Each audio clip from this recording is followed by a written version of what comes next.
Mid-statement. The gentleman from Oklahoma, 5 minutes. Thank you, Madam Chairman. The Wildlife Services use biologically sound and socially acceptable methods to resolve these issues when agriculture and industrial production are harmed by wildlife or public safety is at risk from wildlife. If you own a pet, you benefit from the Wildlife Services.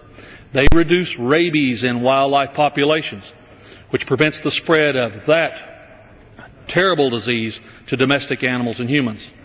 Every time you get in a car, you benefit from the Wildlife Services. They work to reduce automobile collisions with deer, which affect an average of 29,000 people each year, cause $1 billion in damages. Every time you fly in a plane, you benefit from the Wildlife Services. They have people working in all 50 states to prevent dangerous aircraft collisions with birds.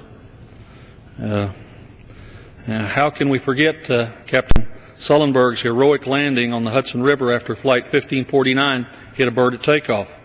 And while we applaud the captain's achievement, there is no question that reducing these dangerous collisions must be a priority in the future. And the largest portion of the Wildlife Services budget, 43%, is spent on protecting human health and safety.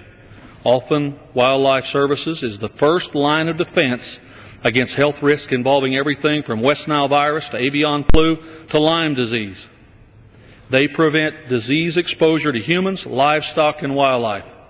And what's more, Wildlife Services is one of the few federal agencies that require a private sector matching funds on a one-to-one basis. It's unfortunate that there are not more federal programs as fiscally responsible as the Wildlife Services. Yet every year, animal rights groups opposed to the predator control conducted by the joint USDA Wildlife Services programs attempt to eliminate the funding from this vital program. And every year, Congress rejects these attempts. That's because the wildlife cause $126 million in livestock losses for producers, field crop losses totaling $619 million, specialty crop losses of $146 million.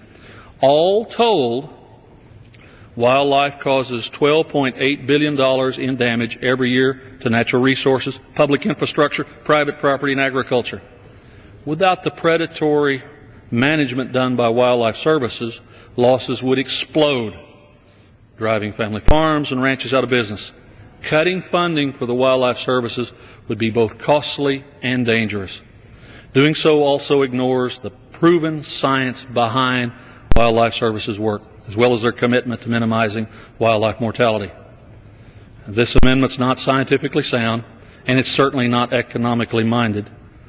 I urge my colleagues, oppose it, continue the funding for the Wildlife Services efforts to protect you, your property, your pets.